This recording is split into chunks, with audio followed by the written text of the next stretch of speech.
उमर रजा का रिश्ता निदा के लिए आया था। सारे रिश्तेदारों में ये खबर आग की तरह फैल गई थी। खानदान भर की लड़कियां इस बात की मुंतजिर थीं कि खाला रजिया अपने बेटे के लिए इनका रिश्ता मांगे। आखिर इंग्लैंड में कमाने वाला कमाऊ पुत था। वो जब से इंग्लैंड गया था इनके तो हालात ही तब्दील हो गए थे। खाला रजिया जिनका घर पहले मामूली सा था, अब डबल स्टोरी कोठी में तब्दील हो चुका था। उमर रजा सब बहन भाइयों में बड़ा था। इससे छोटी दो बहनें थीं जिनकी वो शादी करवा चुका था, और जो जहेज इसने अपनी बहनों को दिया था, इसकी धूम पूरे खानदान में मची हुई थी।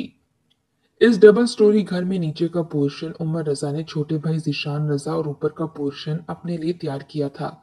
यानी सब लड़कियों को इल्म था कि वो इस घर की बहू बनेंगी, तो फिर अकेले पोर्शन में खुद मुख्तार हैसियत से रहेंगी।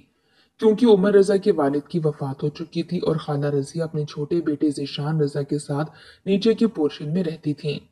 वो खानदान की हर तकरीब में रिश्तेदार औरतों के हजूम में बरामला ये कहती थीं कि उमर रजा की दुल्हन तो उसी के साथ इंग्लैंड जाएगी।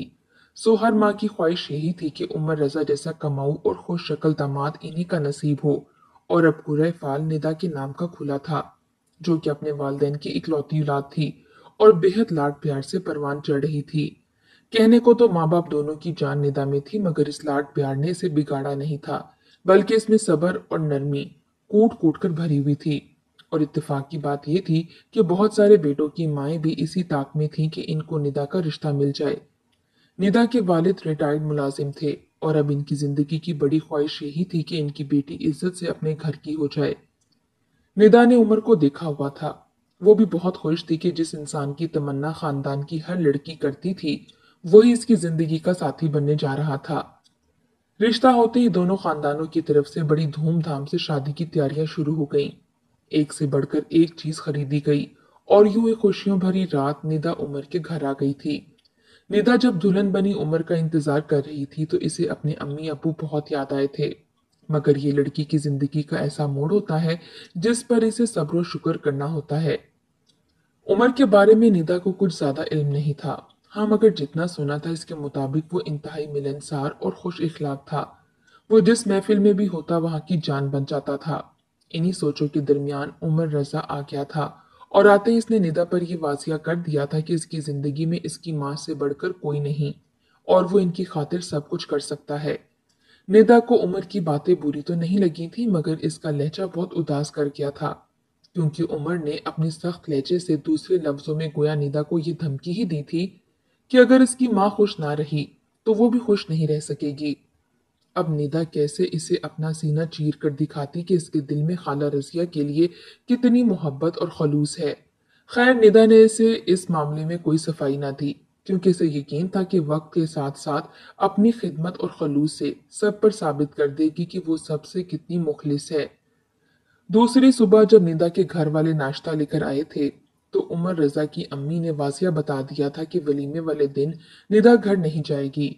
कुछ दिन के बाद उमर खुद इसे सुबह छोड़ जाएगा और शाम को ले आएगा, क्योंकि इनके खानदान के बहुत लोग मिलने आ रहे थे। और अगर दुल्हन ही घर ना हुई तो शर्मिंदगी होगी। खाला रजिया ने कुछ इस अंदाज से ये बात की थी कि सबने इनकी हमायत की थी। वलीमे वाले दिन निदा और उमर दोनों बहुत खुश और अच्छे लग रहे थे, और सब बड़ी रश्क भरी नजरों से दोनों की जोड़ी को देख रहे थे। इरम, जो निदा की चचाजाद बहन थी, बहुत रश्क भरी नजरों से निदा को देख रही थी। इतना अच्छा साथी, खुशहाल जिंदगी और मोहब्बत निछावर करने वाला ससुराल एक लड़की को मिल जाए तो और फिर क्या चाहिए। निदा की अम्मी ने वलीमे के दिन बेटी पर वाजिया कर दिया था कि अब इसका जीना मरना ससुराल में ही है। तो ना चाहते हुए भी निदा की आंखों में आंसू आ गए थे, क्योंकि अम्मी, अब मैं आपकी बेटी नहीं रही, या फिर मैं एक बोझ थी जिसे आप उतारना चाहती थीं। निदा के लहजे की उदासी इसकी माँ का भी दिल दुखा गई थी, और वो बोली थी, बेटा, घर बहुत मुश्किल से बनते हैं। औरत को अपना वजूद खत्म करके नए सिरे से अपना मजाज को बनाना पड़ता है। कदम कदम पर अपने वजूद की नफी करनी होती है, और यही कुर्बानियां एक जन्नत जैसा पुरसकून घर तामीर करती हैं। अगर तुम अपने कदम आगे और नजरें पीछे रखोगी तो गिर पड़ोगी, और जिंदगी में जो चोटें तजर्बों से लगती हैं वो बहुत गहरे जख्म देती हैं। हमारा काम यहीं तक का था। अब मैं और तुम्हारे अब्बू बस हज पर जाने की ख्वाहिश रखते हैं, ताकि अल्लाह के सामने जाने के काबिल हो सकें। निदा के दिमाग में अपनी अम्मी की ये नसीहत घर कर गई और इसी लम्हे इसने ये सोच लिया कि वो अपने घर को जन्नत का नमूना बनाएगी। शादी के हफ्ते 2 हफ्तों बाद जब दावतों और मिलने जुलने का सिलसिला खत्म हुआ तो उमर रजा ने घूमने फिरने का प्रोग्राम बनाया और वो दोनों 15 दिन के लिए शुमाली इलाका जात की तरफ निकल गए। यूं शादी के बाद वो पहला महीना निदा के लिए हसीन तरीन साबित हुआ था। उमर रजा शादी के लिए 2 महीने की छुट्टियां लेकर आया था और अब 1 हफ्ते के बाद इसने चले जाना था। निदा इसके जाने पर बेहद उदास थी। उमर रजा ने जाते हुए निदा को बहुत सारी नसीहतें की थीं, जिनमें ज्यादातर उमर की अम्मी और छोटे भाई जिशान से मुतल्लिक थीं कि इनको खुश रखना है। और फिर आखिरकार उमर रजा के जाने का वक्त भी आ गया था। उमर क्या गया, निदा की सारी खुशियां ही चली गईं, मगर फिर भी इसने हिम्मत करके खुद को संभाला और खुद को काम काज में मसरूफ रखा। अब जूं जूं वक्त गुजरता जा रहा था, निदा को खाला रजिया की मिजाज की समझ आती जा रही थी। शादी के 6 महीने गुजरने पर भी वो सिर्फ 3 बार ही चंद घंटों के लिए मैके जा सकी थी। अब खाला रजिया ने चूंकि सारे किचन और घर के दूसरे तमाम कामों की जिम्मेदारी निदा पर ही डाल दी थी, इस वजह से वो सुबह से शाम तक कामों में ही मसरूफ रहती। देखने में तो लगता था कि इस घर के 3 अफराद हैं, यानी निदा, खाला रजिया और जिशान, मगर ऐसा नहीं था।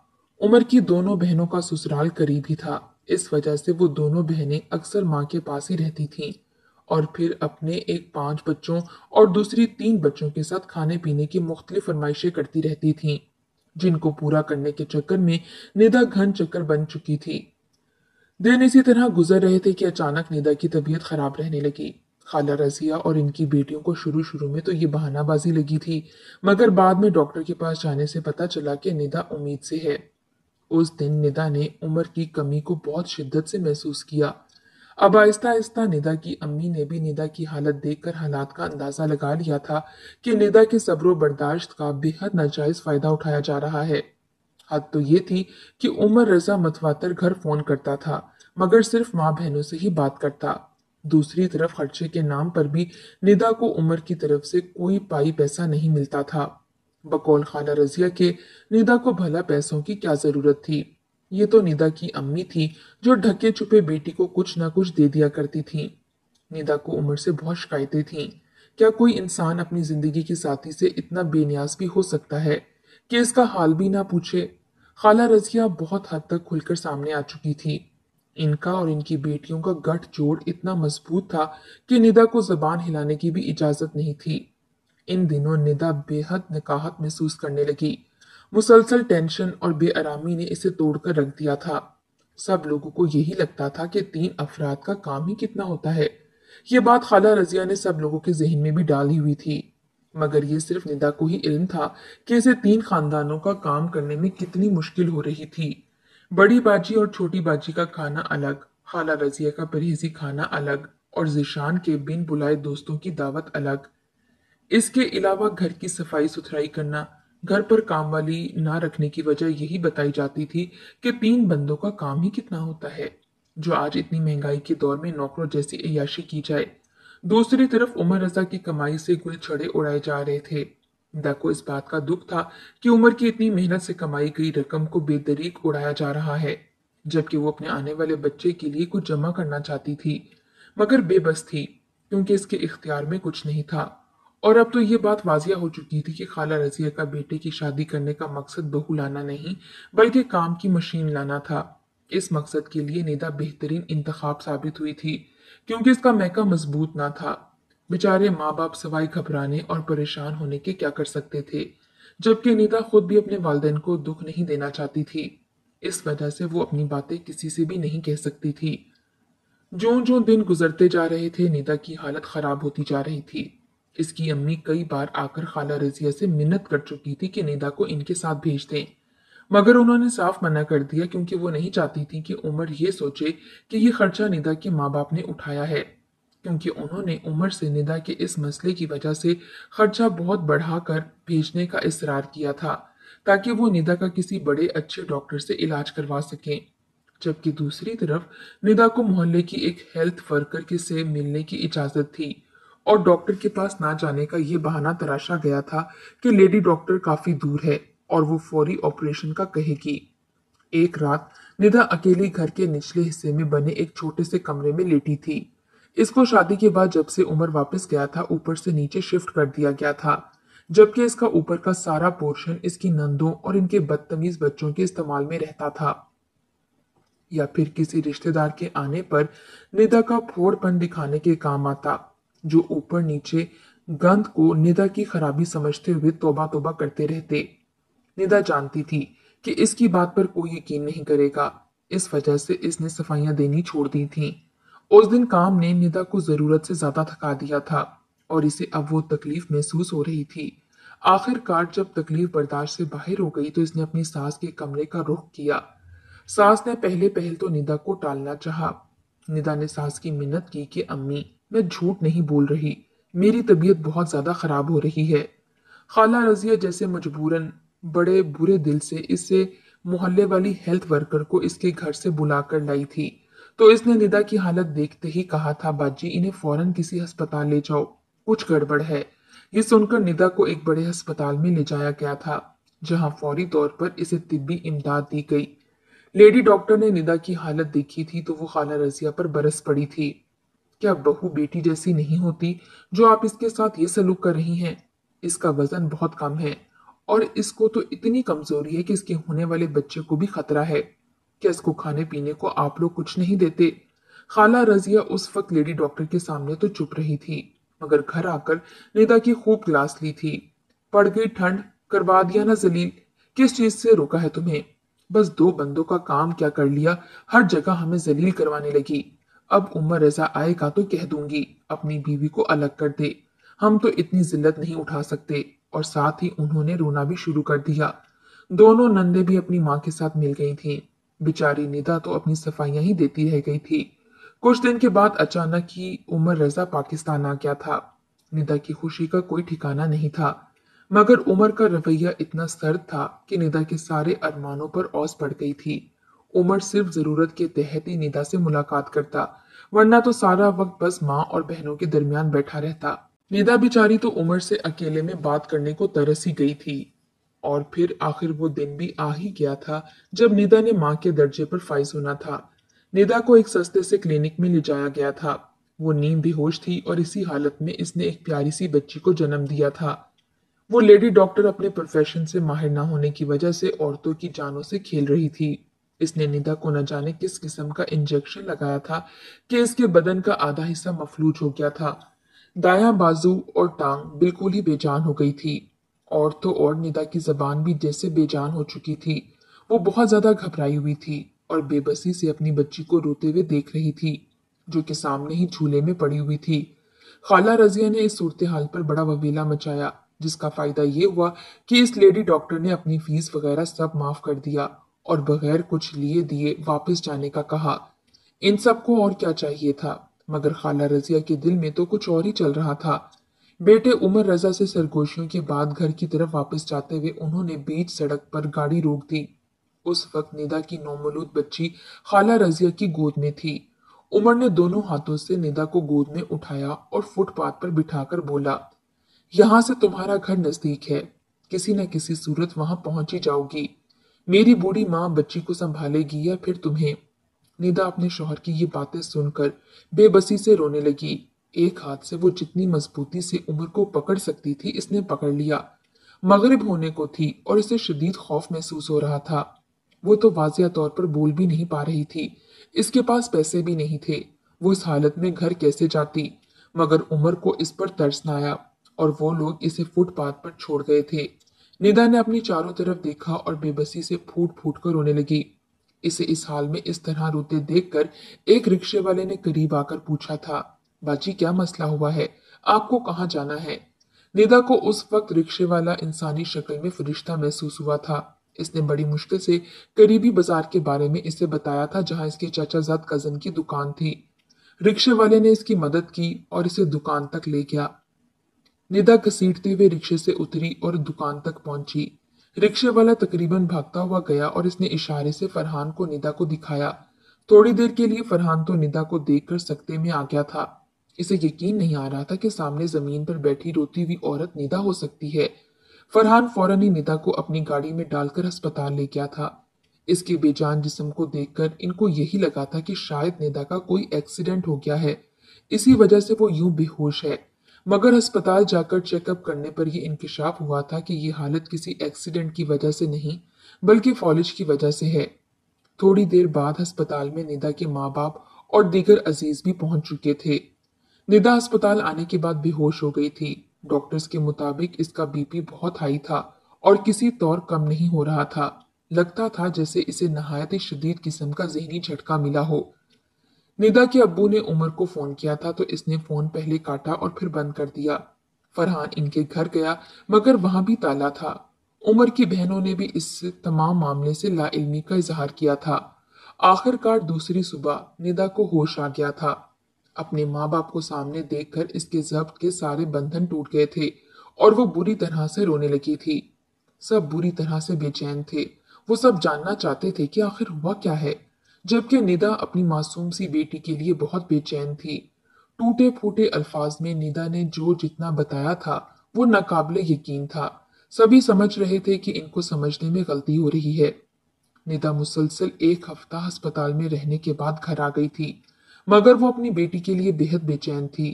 ندا کی امی دن رات اپنی نیند اور آرام بھول کر ندا کا خیال رکھ رہی تھی، اور یہ انہی کی محبت ہی تھی کہ ندا کی حالت رفتہ رفتہ بہتر ہو رہی تھی۔ اس طرح 2 مہینے کا عرصہ گزر گیا تھا۔ ایک دن اچانک فرحان بڑے غصے کی حالت میں ندا کے گھر آیا تھا اور کافی دیر تک اس کے ابو کے ساتھ باتیں کرتا رہا تھا۔ ندا کی امی حیران تھی کہ آخر فرحان کو ہوا کیا ہے۔ یہ آج فرحان اتنا غصے میں کیوں ہے؟ خیر تو تھی، اللہ نے ہمارا بدلہ لیا ہے؟ کیا ہماری بچی کے آنسو اور آہوں نے رضیہ اور اس کے گھر والوں کو ڈبو دیا ہے؟ کیا ہوا کیا ہے؟ آخر کچھ تو بتائیں۔ کیا وہ لوگ اپنے گھر واپس آ گئے ہیں؟ ندا کی امی نے ہولتے دل سے سوال کیا تھا۔ اللہ کی بندی، وہ صرف ہمارا سامنا نہ کرنے کے لیے دوسرے شہر چلے گئے تھے اور ان ظالموں نے بچی ندا سے چھین کر اسے فٹ پاتھ پر چھوڑ دیا تھا، اور یہ جو ندا کو فالج ہوا ہے یہ اس گھٹیا نام نہاد ڈاکٹر کی کارستانی تھی، جس کے پاس یہ صرف اس لیے ندا کو لے گئے تھے کہ خرچہ کم سے کم ہوگا۔ یہ سب بتا کر ندا کے ابو رونے لگے تھے۔ مگر آپ کو یہ ساری باتیں کیسے پتا چلیں؟ کیا فرحان نے عمر سے ملاقات کی ہے؟ آج فرحان کو عمر کا چھوٹا بھائی ذیشان ملا تھا۔ اس نے بتایا کہ یہ سب کچھ اس کے سامنے ہوا۔ وہ ندا کی بہت عزت کرتا تھا مگر چھوٹا ہونے کی وجہ سے ماں بہنوں کے آگے بے بس تھا۔ اسی نے فرحان کو بتایا کہ اس کی ماں کو اپنی غلطی اور گناہ کا ذرا سا بھی احساس نہیں تھا۔ ندا ان کے لیے صرف کام کرنے والی مشین تھی، اور جب اسے بیٹی کی پیدائش کے وقت لیڈی ڈاکٹر کی غلط انجیکشن سے فالج ہوا اور وہ کام کاج کے قابل نہ رہی تو اسے یوں راستے میں چھوڑ دیا اور خود بچی سمیت اسی دن لاہور روانہ ہو گئے۔ پھر ان لوگوں نے لاہور میں ہی عمر کے رشتے کی بات چلائی اور 15 دن کے اندر ہی عمر کی شادی کر دی۔ پھر 1 مہینے بعد جب وہ واپس جا رہا تھا تو اسے ایئرپورٹ پر گرفتار کر لیا گیا تھا کیونکہ اس کے بیگ سے چرس برآمد ہوئی تھی۔ عمر تو کہتا ہے کہ وہ نہیں جانتا کہ یہ چرس کہاں سے آئی ہے، مگر پولیس نہیں مانتی۔ اب وہ جیل میں ہے اور یہ لوگ اپنی آدھی سے زیادہ جائیداد اسے رہا کرنے کے چکر میں بیچ چکے ہیں۔ اور جب اس ظالم عورت عمر کی ماں نے بیٹے کی جیل جانے کی خبر سنی تھی تو پہلے سے دل کا دورہ پڑا اور اب فالج سے اس کا نچلا دھڑ بیکار ہو گیا ہے، اور اب وہ ظالم عورت ندا سے معافی مانگنا چاہتی ہے۔ مگر میں نے فرحان سے کہہ دیا کہ اگر وہ لوگ یہاں آئے تو میں انجام کی پرواہ کیے بغیر میں انہیں زندہ نہیں چھوڑوں گا۔ اس واقعے کے گزرے 3 مہینے کا ہی عرصہ ہوا تھا کہ ایک شام ذیشان آیا اور ندا کی گود میں اس کی بیٹی تھما گیا۔ ندا خوشی سے کبھی اپنی بیٹی کے ہاتھ چومتی تو کبھی پاؤں چومتی اور خدا کا لاکھ لاکھ شکر ادا کرتی کہ خدا نے اس کی بیٹی واپس لوٹا دی تھی۔ اس کی گود دوبارہ سے ہری ہو گئی تھی۔ ندا اب اپنے ماں باپ کے ساتھ اپنے پرانے غم بھلائے اپنی بیٹی کی پرورش کرنے میں مصروف ہے۔ جس نے یہ سب سنا وہ حیران تھا، تصور بھی نہیں کر سکتا تھا کہ ندا ایسے درندوں میں پھنسی ہوئی تھی۔ عمر کے گھر والوں کی صفاقی نے ان سارے ہی بیٹی والوں کے دل دہلا دیے تھے جو اپنی بیٹی خالہ رضیہ کے گھر دینا چاہتے تھے۔ اب ندا کے ماں باپ بھی پچھتاتے ہیں۔ اگر بیٹی ان کے پاس نہیں آ سکتی تھی تو کم از کم وہ ہر ہفتے اس کا حال ہی پوچھ لیا کرتے، مگر انہوں نے تو اسے اس خیال سے کہ بیٹی کا سسرال میں زیادہ دل لگے بیٹی سے رابطہ ہی ختم کر دیا تھا، اور کبھی وہ کچھ بتاتی بھی تو صبر اور تحمل کا درس دے کر اسے چپ کروا دیتے تھے۔ حالانکہ وہ اچھی طرح جانتے تھے کہ ان کی بیٹی کا مزاج شکوے شکایتیں کرنے والا نہیں۔ شاید اسی وجہ سے کہا جاتا ہے کہ بیٹیوں سے ڈر نہیں لگتا، ان کے نصیبوں سے ڈر لگتا ہے۔ اب ندا ہر وقت اپنی بچی کے اچھے نصیب کی دعا کرتی ہے۔